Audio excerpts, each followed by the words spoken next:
السلام عليكم. اليوم راح نقدم لكم ان تشيز كيك وسبيكولوس، بصح ماشي راح نديرو لكم بني وان شاء الله يعجبكم. ودوك يبدا يوريكم في المقادير. Salam alaikum. Du coup, pour le cheesecake spéculoos, il vous faut 300 grammes de Philadelphia, ou sinon vous pouvez utiliser de la crème cheese, de la pâte à tartiner spéculoos, hop, de la crème, 250 millilitres de crème liquide entière, hop là, 80 grammes de beurre fondu et 2 ou 3 cuillères à soupe de sucre glace. Il vous faut aussi des spéculoos. Les spéculoos, en soi, il n'y a pas trop de dosage puisque c'est en fonction de la taille du moule. Mais on va dire à peu près 200 grammes. Du coup, on va prendre les spéculoos qu'on va mixer jusqu'à qu'ils soient en poudre. On va faire fondre le beurre quelques secondes. Il faut juste qu'il soit fondu, il ne faut pas qu'il soit chaud. Donc on se retrouve tout de suite. Du coup, là, hop, on a fait fondre le beurre. On va le mettre dans les spéculoos. Et là, vous mélangez bien, on se retrouve juste après. Du coup, maintenant, hop, on a mis notre beurre. Vous allez prendre un moule. Moi, tac, j'en ai pris un. J'ai déjà essayé de mettre la pâte dedans pour confirmer si c'était bien. Du coup, c'est bon. Dès que vous avez choisi la dimension du moule, vous le plastifiez, cellophanez, pardon, tac, sur le côté. Et ici, vu que là, il y aura le gâteau et là, il y aura la crème. Du coup, on va mettre la pâte de spéculoos, les miettes de spéculoos avec le beurre qu'on a mélangé dans notre bol. On y met dans le plateau. On aplatit bien. Et on se retrouve juste après. Du coup, là, on a aplati nos miettes de gâteau. Il faut bien aplatir sur les coins comme ça, vous vérifiez bien que ce soit bien lisse, qu'il n'y ait pas de fissures, parce que s'il y a des fissures, c'est que ça va, quand on va y mettre au frigo, ça va durcir, fissurer, et quand vous allez découper, ça va casser. Une fois que vous avez fait les bords, vous prenez un verre plat et vous appuyez comme ça un peu de partout, histoire de tout mettre à la bonne taille.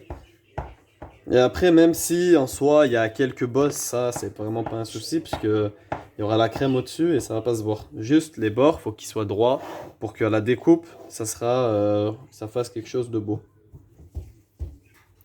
Du coup là, j'ai bien aplati notre pâte. On va y mettre au frigo en attendant qu'on fasse la crème. A tout de suite. Du coup là, maintenant, on se retrouve pour faire la crème. Il vous faut du coup le fromage Philadelphia ou la crème que je vous ai dit tout à l'heure. 2 voire 3 cuillères de sucre glace, un peu de crème spéculoos et pour ceux qui veulent, ils peuvent mettre encore dans la crème des miettes de spéculoos. Du coup, on va mettre, moi je vais mettre 2 bonnes cuillères de sucre glace. Tac. Le fromage Philadelphia. Tac. Hop, maintenant vous prenez votre batteur ou votre fouet et vous y mélangez. On se retrouve tout de suite. Du coup, on se retrouve maintenant avec notre crème, notre batteur. Petite précision, pour après monter votre crème liquide, il faut la laisser au frigo parce qu'il faut qu'elle soit fraîche. Et les fouets du batteur, il faut les mettre au congèle. Là, par exemple, on va faire ça. Le temps qu'on mélange bien tout, vous les mettez au congèle et on les récupérera juste après. Perso, c'est une deuxième paire de fouets que j'ai. Donc j'ai déjà une paire au congèle, on va juste la récupérer après. Du coup là, hop, on va mélanger.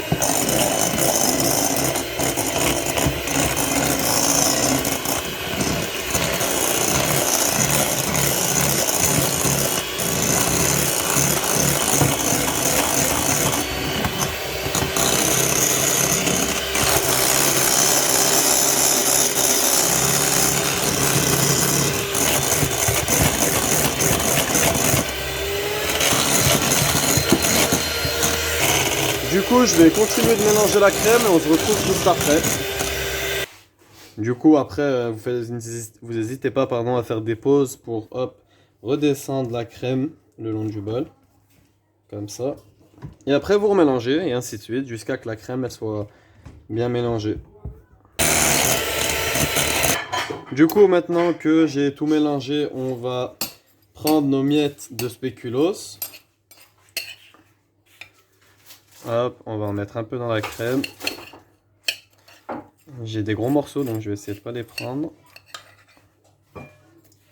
Vous mettez 2 cuillères, 3 cuillères. C'est bon, hein. Après, déjà aussi, on va rajouter la crème spéculoos. Tac. Maintenant, vous rajoutez... Moi, je vais mettre 1,5 cuillère, hein, parce que c'est déjà beaucoup sucré. 1,5 cuillère de crème.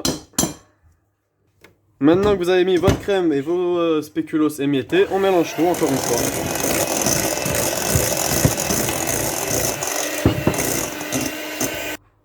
Pareil que tout à l'heure, hein, vous n'hésitez pas à faire des pauses pour redescendre toute la crème. Et vous reprenez avec le batteur. Maintenant que vous avez une texture assez homogène niveau couleur et niveau texture, hein. Hop, même s'il reste quelques petits morceaux de spéculoos, par exemple, je sais pas si vous voyez, on dirait des petits grumeaux, c'est pas grave. Nous, il faut juste que la crème elle soit bien. Du coup, maintenant, on va se retrouver après avec les nouveaux fouets, la crème liquide et un autre bol. De retour pour une petite précision, quand je vous dis qu'il y a des petits grumeaux, c'est vraiment des tout petits. Il ne faut pas que vous ayez des morceaux de spéculoos comme ça. Sinon, c'est pas une crème. Il faut vraiment des tout petits morceaux. À la limite, des trucs comme ça, c'est bon. Mais encore. Et de toute façon, quand vous allez y battre, ça va normalement, ça va se casser encore plus que c'était déjà. Bon, de retour avec notre bol qu'on a préalablement mis au congélateur quelques temps. Avec nos fouets de même, qui ont été placés au congélateur. Notre crème liquide qui a été passée au frigo. Et petit conseil, je vous conseillerais de prendre un truc congelé, perso c'est des légumes. De poser un torchon dessus. Et quand on va monter la crème, le bol il va être placé au-dessus. Parce que la crème, il faut vraiment qu'elle soit froide pour qu'elle monte bien Du coup, maintenant, on va mettre notre crème.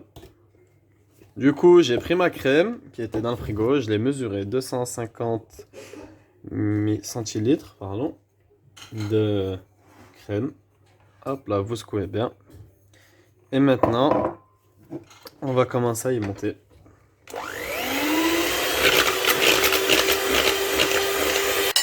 Du coup, on se retrouve maintenant avec notre crème liquide entière montée en chantilly et notre crème de fromage avec spéculoos. Du coup, maintenant, c'est simple, vous prenez la crème,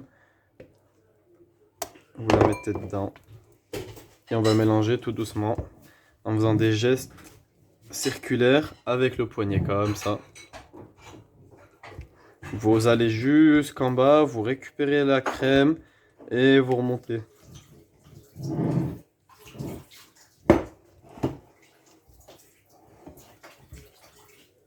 Comme ça. Et on va faire ça avec toute la crème. Et on se retrouve après. Du coup là, ma crème, hop, elle est montée. Je tiens à rajouter quelque chose pour ceux qui vont faire les dosages en fonction... Du coup, je vous disais, pour ceux qui vont faire les dosages en fonction de la vidéo, je tiens à préciser que le bol que j'ai utilisé, il n'y avait pas les 250 ml, il n'y avait que la moitié. J'ai dû mettre 2 bols comme ça. Mais faites bien votre pesage avant et mettez bien la dose indiquée. On se retrouve avec notre moule et notre pâte qui, vu qu'on l'a mis au frigo, a commencé à durcir. On va faire quoi maintenant? Ça va être simple, hein. On va prendre la crème et on va la mettre directement dans le moule. Maintenant, du coup, je vous disais qu'on a mis la crème dans notre moule. On va l'aplatir tout doucement. Du coup, tout de suite, là, on a mis notre crème. On l'a bien aplatie. On tapote un peu histoire de faire la crème nette. Hop. Et là, maintenant, on va placer au frigo. Du coup, on se retrouve 24 heures après. Notre gâteau, il est prêt. Je l'ai sorti du frigo. J'ai fait fondre de la crème de spéculoos au micro-ondes que j'ai renversé au-dessus. J'ai fait une petite décoration avec quelques miettes de spéculoos et un spéculoos entier. On peut voir bah, la couche de gâteau, la couche de crème. Hop. Franchement, c'est un gâteau super simple, super bon. Je vous conseille de le faire. Et voilà, après vous pouvez même varier. À la place du spéculoos, vous mettez de l'Oreo, etc. C'est en fonction de vos envies. Donc voilà, j'espère que cette recette elle va vous plaire et je vous souhaite bon appétit et bonne dégustation.